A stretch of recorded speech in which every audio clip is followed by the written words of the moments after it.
salut mes hard looters et mes hard looteuses, ou plutôt mes durs chineurs et mes dures chineuses. Nous sommes tous les deux avec mon ami et collègue youtubeur Yvan West Laurence. Il est tôt, il est 6h du matin. Enfin bon, il avait fallu attendre qu'il fasse jour pour se filmer, mais on s'est réveillé, on est parti à 6h du matin, ça picote, mais qui ne tente rien à rien. La Sens sourit aux audacieux. Premier arrivé, premier servi, nous partons au vide-grenier, dans un vide-grenier que nous ne connaissons pas, ni Yvan ni moi. C'est une première et c'est ça l'aventure, c'est ça un peu le plaisir de partir en vide-grenier, c'est qu'on ne sait pas finalement qu'est-ce qui nous attend. Est-ce qu'on va faire de la pêche miraculeuse ou est-ce qu'on va revenir recouille, hein? Va-t-on avoir Wallout ou Crazy Loot? Nous verrons bien. J'espère juste qu'on va pas être obligé de vider un grenier ou de vider le joueur du grenier. Voilà. Tu m'avais pas prévenu que c'était ça. C'est pas ça, hein, rassure-moi. Ah non. En tout cas, même si on trouve rien, c'est le plaisir de faire ça ensemble, de faire du vide-grenier, parce qu'on sort quand même d'une période de confinement. Du chineur, des looters masqués.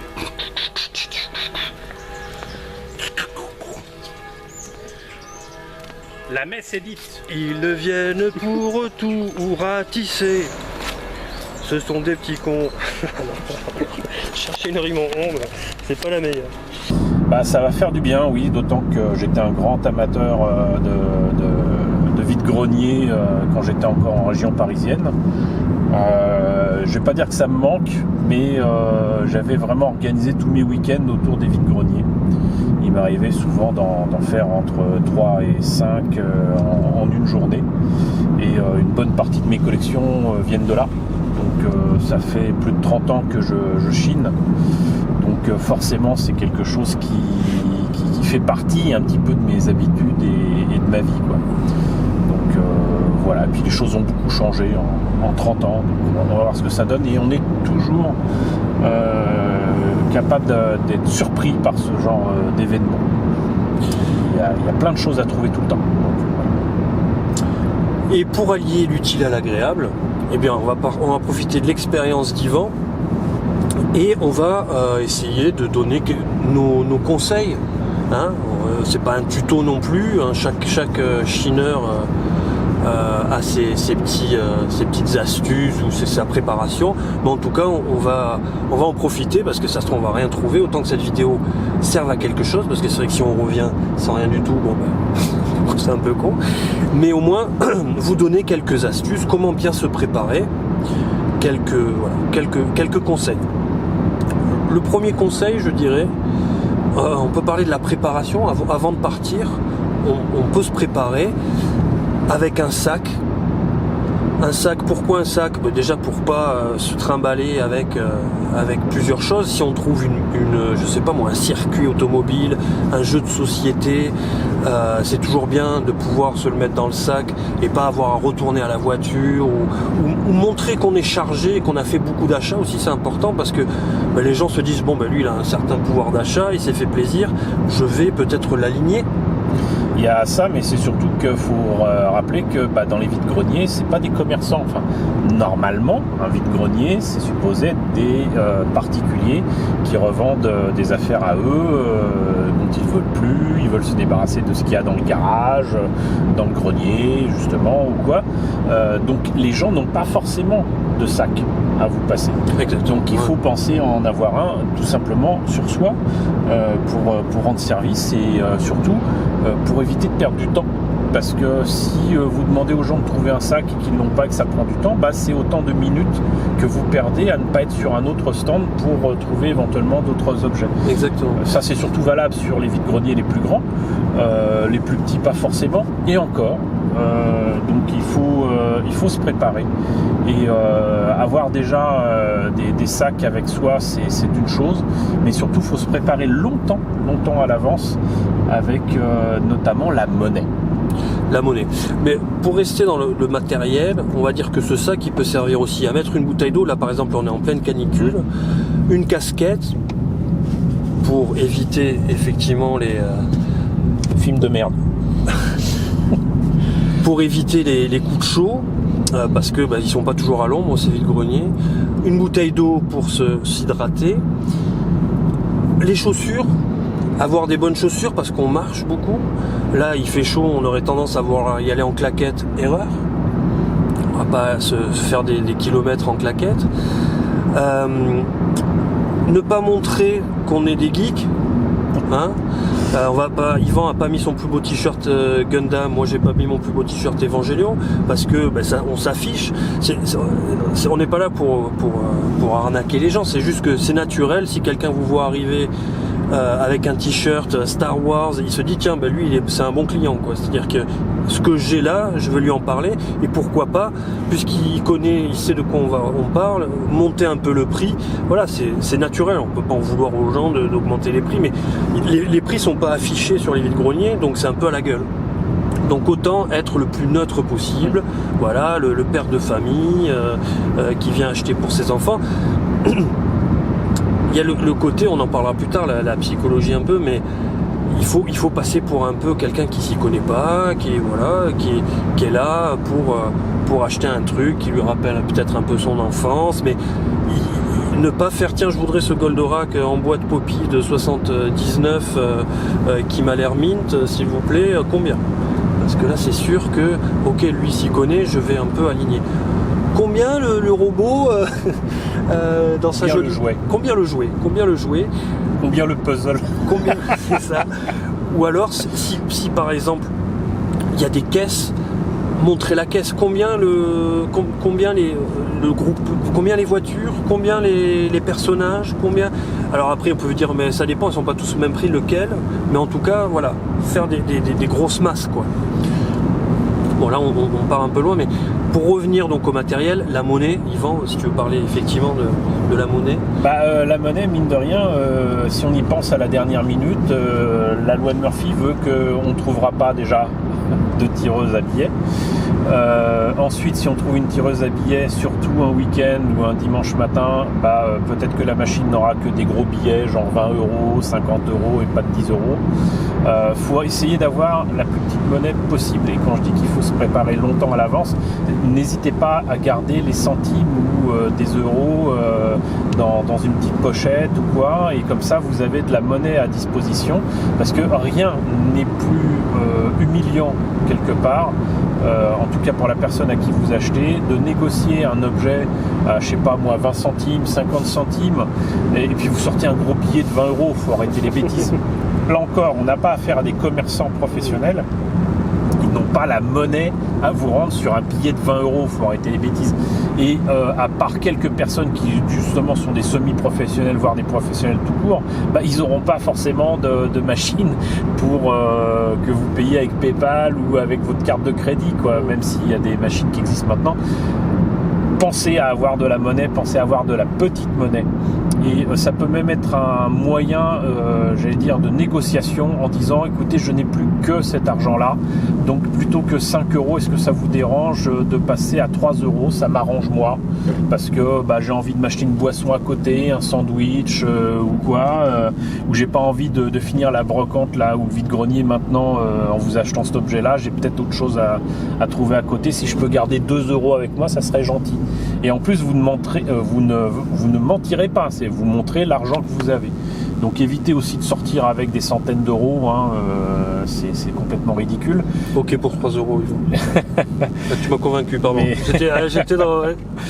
mais non, mais ça peut sembler idiot, mais c'est pas pour pousser les gens à tirer vers le bas pour les prix, mais on notera bien que même si je suis contre cette idée comme quoi l'inflation est soi-disant artificielle, depuis qu'on est passé à l'euro, tout a augmenté, patati patata. Il est vrai que par contre dans les vide-greniers, ce qui était avant à 1 franc est passé à 1 €. C'était multiplié par 6. Donc là-dessus, encore une fois, la manie de donner, de demander des lots permettent de faire baisser les prix à l'unité. Et surtout faire comprendre que on peut pas s'amuser non plus à sortir des billets de 5, des billets de 10, des trucs, voilà. Mais le fait est qu'avoir la monnaie sur soi, c'est quand même très important. Et si vous n'avez pas de monnaie, si à la dernière minute vous avez pu tirer que des gros billets, pensez à acheter local. Pensez à soutenir les régions qui organisent encore des vides-greniers en allant à la boulangerie du coin, profiter du moment pour prendre, je sais pas moi, un croissant, un pain au chocolat. Une chocolatine, on dit. Un trépied. On dit une chocolatine. Non, je t'arrête ici. Une chocolatine. On dit une chocolatine. Surtout qu'on est dans la terre de la chocolatine ici, donc il faut être local. Tu veux dire que l'empereur Palpatine vient du sud? J'ai mangé une chocolatine. Tu veux dire un pain au chocolat? Moi, je suis partisan de se lever tôt et d'arriver dans les premiers. Premier servi, premier arrivé, premier servi. C'est pas toujours vrai, on peut faire des fois des beaux loots à 10h parce que y a personne qui est passé par là qui cherchait la même chose que vous, ou parce qu'ils l'ont pas vu, ou parce qu'ils l'avaient déjà, ou parce que voilà, vous avez de la chance. Parce que les vendeurs sont justement à côté de chez eux, et ils ont bien vendu le matin, du coup ils n'ont plus rien à vendre, donc ils vont rechercher, refaire un nouveau tri. Et c'est pour ça qu'il est important aussi, quand on achète un objet, de demander s'ils n'ont pas autre chose. Toujours. S'il manque un truc, demandez s'il n'y a pas plus. Est-ce que vous n'auriez pas le même genre de jouet? Ah bah oui, mais je sais pas où il est. Bon, je repasse dans la journée, est-ce que vous pouvez me trouver ça? Oui.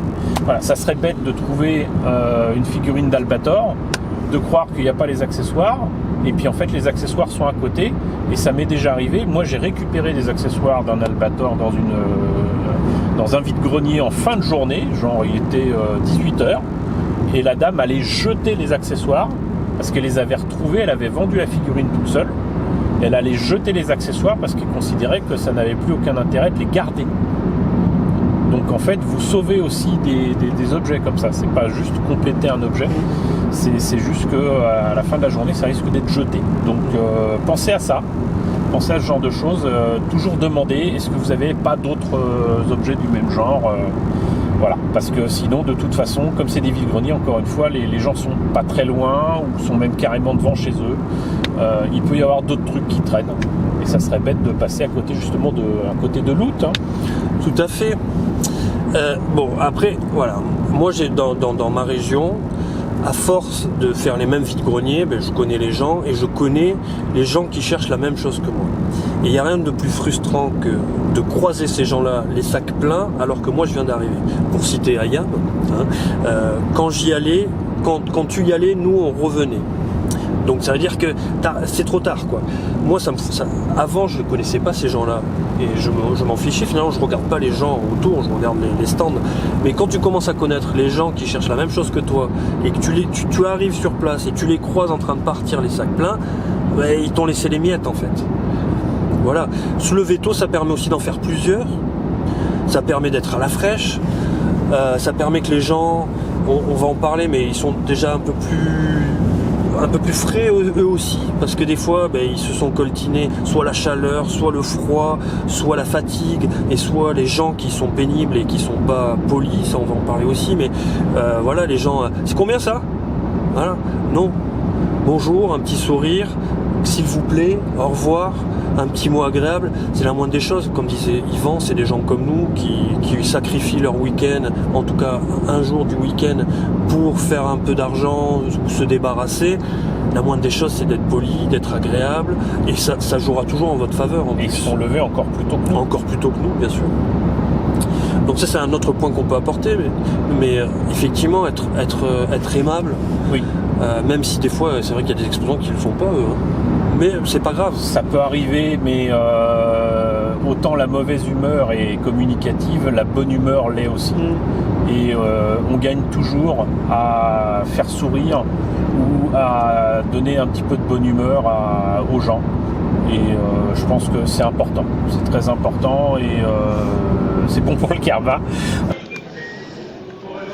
Le Père Noël, il est avec ou pas? Non, il n'était pas avec le Père Noël, mais on peut le mettre aussi. Mais stop, mais Déjà, repérer les choses avant même de fouiller.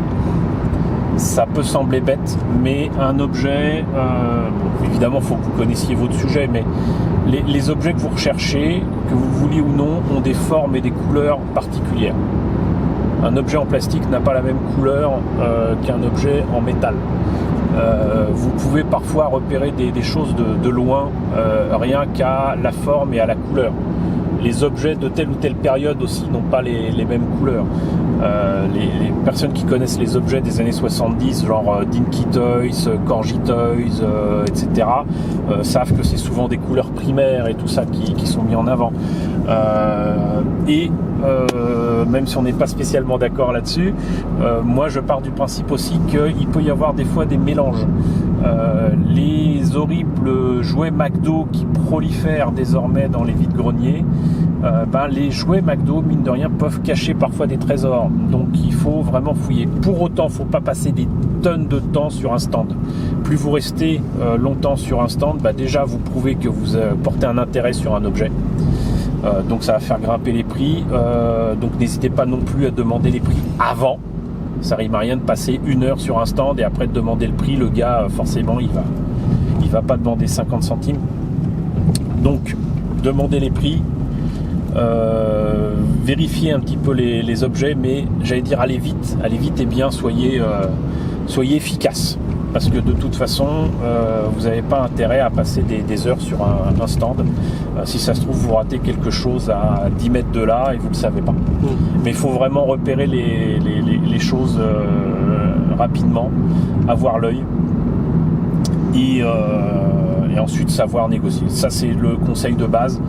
Je connais beaucoup de gens qui n'osent pas négocier, qui n'osent pas marchander. Alors avant de parler de la négociation, parce que ça c'est un point important aussi, pour revenir sur ce que tu disais sur l'observation et sur effectivement les couleurs, les formes, moi c'est pareil, quand je suis sur un vide-grenier, je suis un vrai scanner, c'est-à-dire que j'ai les yeux qui vont très vite. Et comme je te disais, avant je regarde aussi le vendeur, parce que des fois il y a des informations qui en ressortent sur l'âge qu'il a, les jouets qu'il peut vendre, est-ce que c'est ceux de ses enfants qui ont notre âge aujourd'hui, ou est-ce que ça peut être un collectionneur aussi qui se sépare de quelque chose. Ensuite, l'année des produits qu'il vend aussi. Effectivement, on n'est peut-être pas d'accord, mais moi ça m'arrive aussi de trouver parmi des merdouilles de McDo actuels des trésors, ou en tout cas des jouets vintage. Mais on voit beaucoup de merdouzes des années 2000, des jouets McDo, et c'est vrai qu'il faut aller vite. Donc souvent, en quelques coups d'œil, j'arrive à voir si il va y avoir que ce genre de merdouze, ou si il faut creuser dedans. C'est vrai que ça c'est chacun qui a ce truc là, mais moi j'ai déjà trouvé des GoBots dans des caisses de majorettes par exemple. Donc je vous invite, si vous cherchez des robots transformables, à regarder dans les caisses de majorettes. Souvent il y a des grosses caisses de majorettes, de voitures die-cast, voilà. Alors souvent ça s'entrechoque entre eux, c'est sûr que ça aide pas à le conserver en bon état, mais ça, et les gens savent pas des fois que c'est des robots transformables. Exactement. Donc ne vous amusez pas non plus à les manipuler et à voir s'il est complet, machin, tout ça. Vous voyez l'objet, assurez-vous qu'il n'y a pas des pièces à droite, à gauche. Encore une fois, si vous pouvez prendre des lots, prenez des lots. Mais vous amusez pas à jouer l'expert, parce que si vous transformez la voiture qui pensait être une petite majorette à 10 centimes devant leurs yeux, immédiatement ça va faire tilt.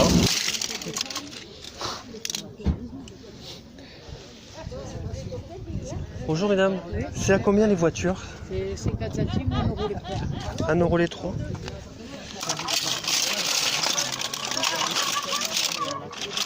Je me suis déjà bien sali les mains pour trouver au final un petit trésor au fond. Voilà, il ne faut pas avoir peur de fouiller. De fouiller dans des caisses, brasser, surtout pas. Voilà. Penchez-vous monsieur. Je pense que ça va passer tout ça. Après, la négociation. Alors la négociation, effectivement, il ne faut pas montrer qu'on est intéressé par ce produit-là. Parfois, en prendre un qui intéresse moins et montrer les deux, ou faire un lot. Combien le lot? Voilà, mais truc de base, si le prix au départ est très raisonnable, pas discuter.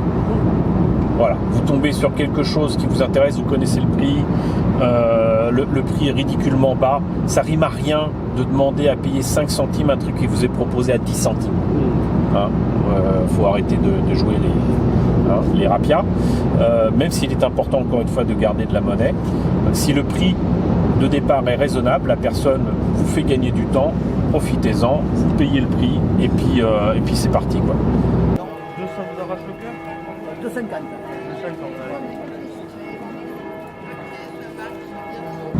Que c'était intéressant de refaire le chemin dans le sens arrière. Alors c'est complètement idiot de dire ça, mais effectivement, changer de point de vue, faire le chemin inverse, ça permet de voir les choses différemment et de voir des choses qu'on n'a pas nécessairement vues. Ouais. C'est extrêmement important. Et même moi qui ai pourtant une mémoire visuelle assez développée, ben, je vois pas les choses de la même manière et donc du coup je repère d'autres trucs. Et il faut quand même bien le dire, c'est le bazar dans un vide-grenier. Donc on peut pas tout repérer, on peut pas tout fouiller non plus. Donc c'est pas trop mal de revenir, et je dirais même de revenir parfois, si on reste dans le même coin, plusieurs heures plus tard. Ça c'est surtout valable pour les gros vide-greniers. Moi j'avais l'habitude sur les régions parisiennes, que ce soit au début de l'été ou au début de l'automne, de faire des trucs à 2-3 000 exposants. Donc passer plusieurs heures plus tard au même endroit que tu as déjà fait, ça arrive assez souvent. Et ben mine de rien, je trouvais des trucs quand même. Ouais. Je retrouvais des trucs. Et alors moi c'était pas quelque chose que je faisais parce que j'avais tendance à vouloir aller vite et faire plusieurs vide-greniers. Mais effectivement, depuis que j'ai lu ce conseil que tu donnais, quand j'ai le temps, je le fais et c'est tout à fait vrai. C'est-à-dire qu'on voit, et à l'inverse du chemin que j'ai parcouru, je le fais à l'envers. Et c'est vrai que je vois des choses que j'avais pas vues avant. C'est complètement vrai. Donc voilà, ça c'est un bon conseil aussi quand vous avez le temps. Souvent il y a des choses, c'est une autre perspective. Voilà. Que dire à nos doux chineurs, nos tendres chineurs, nos demi-molles chineurs, qui ne connaîtraient pas le bon prix? Parce que c'est vrai que nous, on a tendance à connaître les prix du marché parce qu'on va aussi on achète entre nous ou on va sur internet. Voilà. Si on ne connaît pas le prix des choses, c'est vrai que c'est difficile de savoir si on fait une bonne affaire ou pas. Alors le problème c'est que j'aurais tendance à dire que de toute manière le bon prix d'un objet de collection c'est quand il est neuf sous boîte, jamais ouvert. Hein. Du moment qu'il est en loose, je dis pas qu'il vaut pas grand chose, mais il faut arrêter avec les gens qui veulent mettre ou qui demandent des sommes folles pour des objets qui sont en mauvais état et qui mériteraient d'être à la poubelle. Si vous récupérez quelque chose en vide-grenier qui est incomplet, qui est en mauvais état, c'est forcément, si c'est pour vous, c'est pour le remettre en bon état ou pour récupérer une pièce ou quoi. Donc gardez bien en tête que ça rime à rien de mettre 100 € dans une navette tripartite Ulysse 31 si elle est rayée de partout, s'il manque toutes les pièces. Ça rime à rien. Donc pour moi, je mettrais peut-être quelques euros et encore je ferai la grimace. Mais voilà, faut pas hésiter quand même à prendre parfois un objet qu'on a déjà pour les pièces justement, pour compléter. Des fois je suis tombé sur des objets qui étaient en meilleur état que ce que j'avais moi-même de mon côté. C'est pour ça que j'ai pas mal de trucs en double, en triple, et c'est pas plus mal. Surtout si c'est pas cher, faut en profiter. Faut en profiter parce que sur le moment on s'en rend pas compte, mais après on se rend vite compte que on ne reverra pas l'objet de sitôt. Alors moi ce que je conseillerais à nos chineurs amateurs qui n'ont pas de notion de prix, même si ça peut en faire hurler certains, c'est d'aller sur eBay, mais attention, dans les ventes terminées et réussies. C'est-à-dire, ça sert à rien de taper le tripartite Ulysse 31 en loose et de voir les prix auxquels ils sont vendus. Ça se trouve, ça fait des mois ou des années que c'est là et que personne n'en veut parce que c'est trop cher.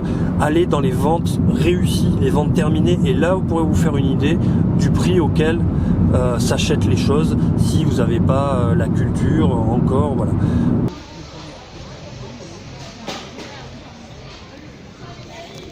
Hey, nous voilà de retour des vide-greniers. Nous en avons fait 3 en tout dans la région ariégeoise. Donc c'était sympa parce que même si c'est la canicule, il y avait quand même des nuages. Donc c'était C'était plutôt agréable, on n'a pas souffert trop de la chaleur, en tout cas sur place, plus sur le retour, mais bon, on était équipés, hein, comme on vous a dit, il faut s'équiper.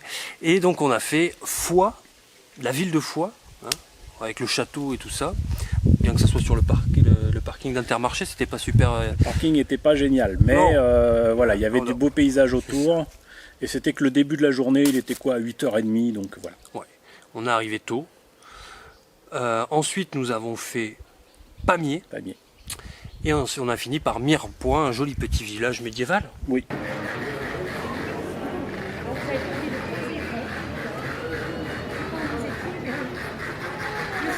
Donc on va vous faire un petit debrief. Alors je vous dis tout de suite, c'est pas foufou. On n'était pas dans le crazy loot, le maxi loot, on était dans le nice looting. Hein. Si on peut utiliser des termes un peu anglophones, du gentillet loot, hein, de la capture sympathique. De belles rencontres, de beaux paysages, voilà, un beau petit dimanche. Voilà, c'était cool, c'était pépère, et puis ça a fait du bien de se refaire des petits vides-greniers nouveaux, voilà, dans une région qu'on ne connaissait pas plus que ça, en tout cas voilà. Allez, on va commencer par Foix, donc le Foix qui est le chef-lieu de l'Ariège, donc on s'attendait à quand même quelque chose d'un peu impressionnant, et finalement c'était gentil, hein. Combien ? Moins de 30 exposants, la moitié étaient des semi-professionnels. Mais quand tu m'as dit que c'était là tous les dimanches, on a l'explication, quoi. C'est toute la différence qu'il y a entre un vrai vide-grenier et ce que j'appellerais des puces, en fait, tout simplement. Il n'y a aucun mal à aller dans des puces, surtout si c'est dans votre région, allez-y régulièrement, vous pouvez trouver des trucs régulièrement.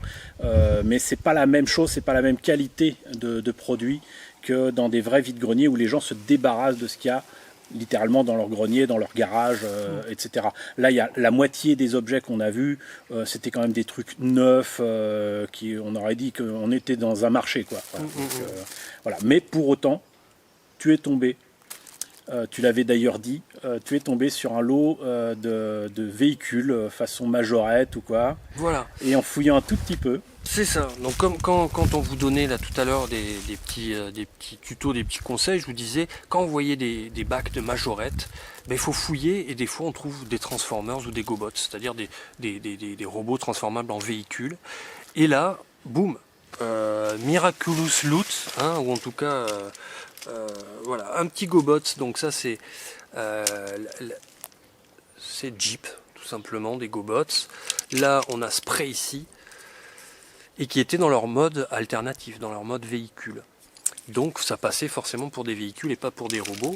On avait aussi ce petit transformer là qui est un combiner à friction et cette petite Jeep qui se transforme. Donc les 4, c'était 1 à 50 centimes, les 3 à 1 euro. J'ai eu les 4 à 1 euro, ce qui est tout à fait correct, sachant que la personne ne sait pas que c'est des robots, elle pense que c'est juste des majorettes, des véhicules. Donc ça confirmait un peu ce que je vous ai dit, toujours fouiller dans les bacs de véhicules. On peut y trouver des petits robots transformables. Ça fait quand même 25 centimes uniquement l'engin, hein, c'est imbattable. Alors que ça, on peut trouver des gobots jusqu'à 7 euros sur les marketplaces. Hein.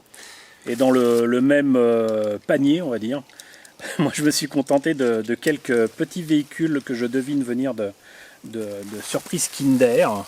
Donc ça, je prends ça régulièrement, que ce soit du 1,72 ou du 1 centième ou quoi. C'est des petites échelles qu'on ne trouve pas facilement dans le commerce et qui peuvent être parfaites pour mettre avec des trains ou avec des robots ou 1 centième ou 1,72, etc. Parfois même, je trouve des petits véhicules qui sont proches du 1,144.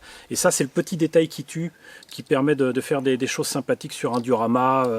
Pas forcément un truc neuf, quoi. Par exemple, cette voiture-là finira peut-être en épave, dans des ruines, voilà, post-apocalyptique. Mais bon, en attendant, c'était pas spécialement donné puisque j'ai payé effectivement 1 euro les 3. Mais j'en trouve pas si facilement que ça. Et surtout, j'ai eu un gros coup de cœur pour celle-ci, qui est très réaliste pour le coup et qui sera parfaite pour certains de mes projets. Comme quoi on peut se contenter de peu, faut pas forcément avoir d'expectations énormes par rapport à ce genre de choses.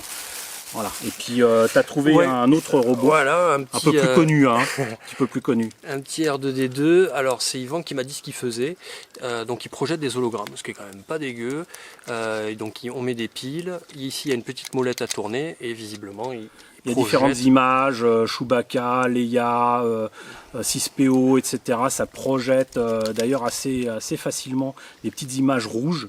Et c'est en appuyant sur ces boutons-là, là, ici. Et c'est un R2D2 qui est fort sympathique. Et pourtant, c'est une prime McDo qui commence à dater un petit peu. Je pense ça a facilement 15 ans. 2009. 2009, bon, bah finalement, ça a 11 ans. Ouais. Est-ce qu'il y a la carte coincée, non? Mais voilà, 1 euro. Bon, j'ai pas beaucoup de R2D2, je suis preneur. Voilà. Assez content, il est quand même de belle taille. Hein. Les proportions sont correctes, moi je l'ai modifié, je l'ai amélioré assez facilement, j'allais dire. Ça fait partie des primes McDo qui ont un fort potentiel et qui peuvent être modifiées assez facilement et pour le meilleur des résultats. Et ensuite après, moi j'ai pris un petit risque pour améliorer l'ordinaire sur le PC que j'utilise pour faire ma chaîne, à savoir que j'ai pris un disque dur. Un disque dur de 500 Go, alors beaucoup me diront bah, c'est pas grand chose, oui mais c'est 2 fois plus que le disque dur que j'ai actuellement.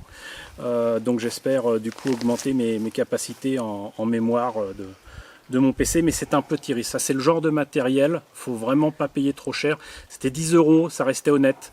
Mais voilà, il y a un petit risque que ça ne marche pas. Et même si visiblement ces puces là ont lieu tous les week-ends, c'est un peu loin de chez moi et je risque pas d'aller les retrouver pour leur dire au fait votre machin il fonctionne pas. Donc ça, avec ce genre de matériel, j'aurais tendance à dire que y a un petit risque à prendre en compte et faut s'en prendre qu'à soi-même si finalement ça ne fonctionne pas. Faut faire avec, voilà. Ou alors en profiter pour négocier. Mais bon là, je me suis dit, encore une fois, c'est l'occasion qui fait le lardon, hein, comme je dis souvent. Tout à fait. Ensuite, on a filé à Pamiers. Donc Pamiers, c'était vraiment le plus sympa. Déjà le cadre, c'était à l'ombre sur une petite place. On sentait que c'était des exposants, on va dire, voilà, comme vous et moi. Il n'y avait pas vraiment de pros. Il devait y en avoir quelques-uns, mais il y avait beaucoup de gens qui vidaient vraiment leur grenier, quoi. Et là, il y avait quelques stands quand même intéressants. Ah bah c'est surtout que en fait c'est là qu'il y avait le plus de proportions de stands avec du jouet, quoi. Je vais pas dire qu'il y avait que ça, mais il y en avait quand même un bon paquet. Ouais. Et certains étaient même très spécialisés dans certaines gammes de jouets. Il y avait au moins 2 stands très spécialisés Playmobil. Il y avait de tout. Il y avait vraiment de tout. Et des gens très sympathiques. Ouais. Voilà. Ouais, à un moment j'ai vu par exemple le van des Tortues Ninja. Alors j'ai regardé l'année et puis même ça se voyait, c'était un récent qui datait de début 2000 de Nickelodeon qui a été fait. Bon, par curiosité, je demande combien, la dame me dit vous me donnez ce que vous voulez, quoi. C'est pour un enfant, donc voilà, c'est le genre de choses. Je l'ai pas pris parce que bon, je collectionne pas les Tortues Ninja. Plus que ça, en tout cas, je ne vais pas m'encombrer d'un van, même si les Tortues Ninja, ça peut m'attirer. Mais... Donc voilà, ça c'est un exemple. Donc le premier loot que j'ai fait là-bas, pas extraordinaire, mais un petit mat tracker, sans son masque, 50 centimes. Le mec me dit, j'en ai vendu une boîte entière à 15 € la semaine dernière. Alors je suis tombé sur le stand d'une dame qui...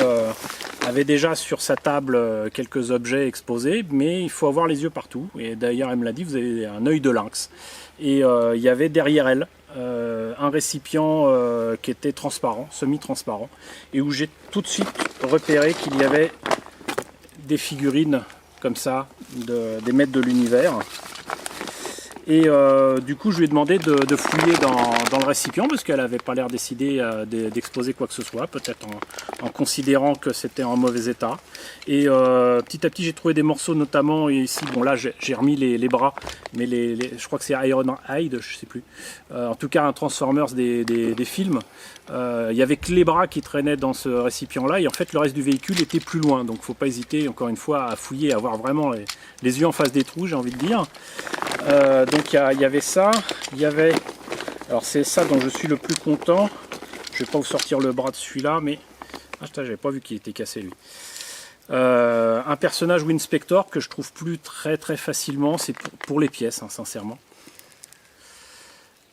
Voilà. Et le bras manquant, je l'ai, hein, il est dans le sac. Et là, 2 personnages Sentai qui datent de la fin des années 80. Donc si je ne me trompe pas, ça c'est Force Rouge de Liveman. Par contre, je viens de me rendre compte qu'en fait, la tête est cassée. Mais encore une fois, c'est pas grave. Parce que ça peut être pour les pièces. Et là, un rare... Enfin, c'est pas que le personnage est rare, c'est qu'il est rare que je tombe sur des personnages que je n'ai pas de ces collections-là. Et là, il me semble que c'est Turbo Ranger. Et là, c'est Force Rose. Et je l'avais pas. Ça, c'est clair, je l'ai pas. Et chacun de ces personnages-là, je les ai eu à 1 € pièce.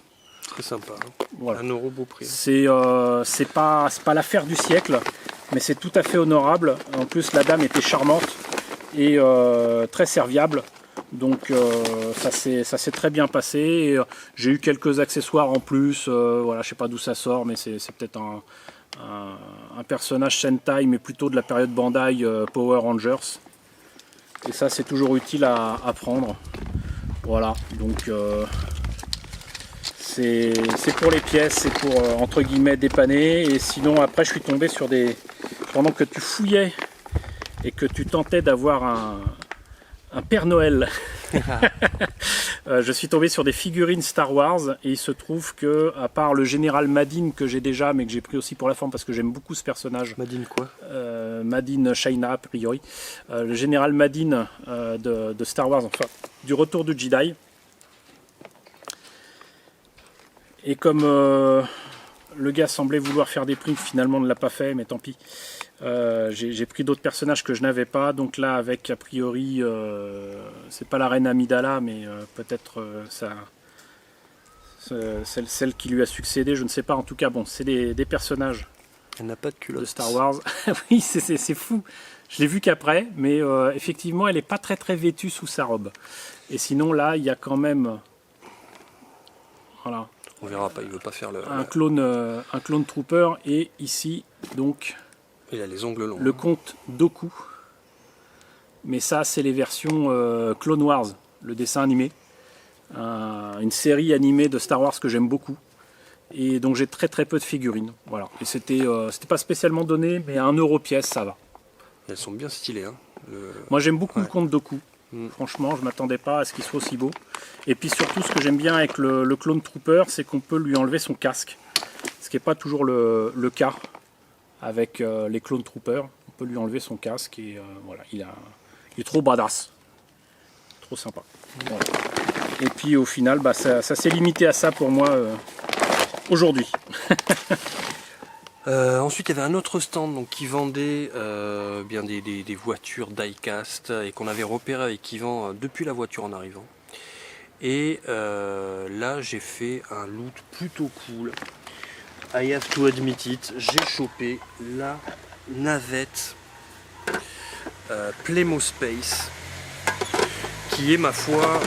Alors, on va dire plutôt la base spatiale. La base spatiale, ouais. Parce que la navette est différente, mais... Voilà, c'est un très beau jouet du début des années 80 avec la collection Playmo Space. Et il n'est pas complet, il lui manque ses réacteurs au-dessus, mais il a ses hublots, il a ses accessoires à l'intérieur, il est un peu sale, mais rien de gênant et qu'on ne puisse nettoyer. Il a son petit robot, il a plein de... Tous les access qui vont bien. Les astronautes, en veux-tu en voilà, les accessoires qui vont avec. Et puis c'est vraiment très très sympa, c'est super bien pensé. Il y a le coin pour dormir, il y a les consoles, les coins ordinateurs, il y a même les trucs pour sortir là, pour faire les sas. Non, c'est vraiment... Ouais. Ça c'est un jouet que j'avais quand j'étais gamin et que j'ai surkiffé. Et du coup quand je l'ai vu, bon voilà, j'ai avec le petit effectivement là, le poste de commande qui tourne. Voilà, donc il est d'enfer. J'ai chopé ça, donc voilà, il y a le couvercle. Avec ça, j'ai eu un Père Noël, mais ça c'est de la faute d'Yvan parce qu'il a demandé s'il y avait le Père Noël qui venait avec. Le mec l'a dit oui. Il y avait les cosmonautes et puis le Père Noël au milieu. Voilà. C'est vendu avec le Père Noël. Et une petite tortue ninja samouraï qui était sympa. Donc le tout pour 20 balles. J'ai essayé de négocier un peu, le gars était plutôt prêt à faire des lots plutôt que de baisser le prix. Donc... Bonjour monsieur. Bonjour. Dites-moi combien vous faites les petites figurines? Celle-ci, 1,50 €. 1,50 €? 1 €. Et l'espèce de soucoupe là, de Playmobil? Le Playmobil avec les personnages, je le fais 20 €. 20 €? Oui. Et en partant de ce vide-grenier, Bionic Eyes, L'Eye of the Tiger, Yvan W. West Lawrence qui est là, me dit tiens regarde il y a des jouets à la benne à ordures là. Et on s'arrête et effectivement il y avait une dinette entière et des jouets pour filles, dont voilà, on en a ramené quelques-uns, notamment, on ne pouvait pas tout ramener parce que ça sert à rien, en plus ma fille à moi elle est plutôt jouet de garçon que jouet de fille, mais là on a une écurie Playmobil qui est plutôt sympa. Avec la petite poignée amovible. Voilà. Et une maison Barbie. Voilà, qui est quand même vraiment... Alors c'est dégueulasse, hein, ouais, c'est super l'admettre, ça demande un petit coup de Karcher. Hein, mais... Avec la salle de bain, la baignoire qui est là. Voilà, la baignoire. Bon, bah ça fera une heureuse, c'est sûr. Plutôt qu'aller à la poubelle. Nous l'avons sauvé. Oui. Nous l'avons sauvé. Et comme quoi, ça s'arrête pas. Covid grenier, il faut ouvrir les yeux, être aware, à l'attention de savoir ce qui existe. Et ensuite, nous avons fini par Mirepoix, sympathique petit village médiéval, où là, finalement, c'était plus une brocante. C'était plus une brocante, oui, très clairement, avec beaucoup de commerces sur place qui en ont profité pour ouvrir. Peut-être le font-ils tous les dimanches, je ne sais pas. Mais petite visite donc, dans la partie historique de la ville, vraiment sympathique. C'est-à-dire que même si on n'achète rien, il y a de l'ambiance, il y a des gens, un petit saut dans le temps quand on regarde autour de soi avec des vieilles maisons, voilà, ça fait vraiment très médiéval. Et puis si on veut se poser à une terrasse pour boire un coup, on peut. Voilà. Pour le reste, par contre, effectivement, plus de la brocante que de la Chine. Et des objets qui auraient pu nous intéresser mais qui étaient soit pas en bon état, soit pas à un prix intéressant. Tu as quand même trouvé un truc, voire plusieurs. J'ai trouvé donc un album de Mazinger, puisque je les collectionne tous, il n'y en a que 6 dans la collection. J'espère que je ne l'ai pas, je pense, ça me dit rien, donc voilà, j'espère que je ne l'ai pas, mais en tout cas j'ai payé ça 2,50 €, plutôt cool. Et j'ai chopé un Tricky Bee complet pour 4 €. Donc voilà, ça aussi c'est sympa, de Tommy. Alors c'est pas le vieux avec, c'était quoi, Donkey Kong qu'il y avait dessus? Ouais. Voilà, bon petit vide-grenier, bonne petite journée. C'était aussi le plaisir de le faire entre amis. Et puis voilà, on a passé une agréable journée. En plus on ramène des choses à la maison. Et puis on espère que ça vous a fait passer un moment agréable, en tout cas intéressant. Et puis n'hésitez pas à nous dire dans les commentaires si vous aussi vous avez fait des belles pioches en vide-grenier, et si vous aussi vous avez des conseils à donner et à échanger pour se préparer et faire des loots, maxi loot, crazy loot, formidable loot, ou en tout cas des vide-greniers réussis. Voilà. Sachant que septembre approche rapidement, et d'habitude les gros vide-greniers intéressants c'est plutôt début octobre, quand c'est pas annulé à cause d'une pandémie internationale. Putain, là tu laisses un froid à la fin de vidéo. Bon, mais voilà. On se dit à plus, n'hésitez pas à faire un tour sur la chaîne chez Yvan West Lawrence pour des bons plans, aussi des bilans de vide-grenier et autres présentations de maquettes, de jouets, de livres, et j'en passe et des meilleurs. Et on se dit à plus pour une prochaine, c'était Monsieur Toys et Yvan West Lawrence. Ciao. Ciao.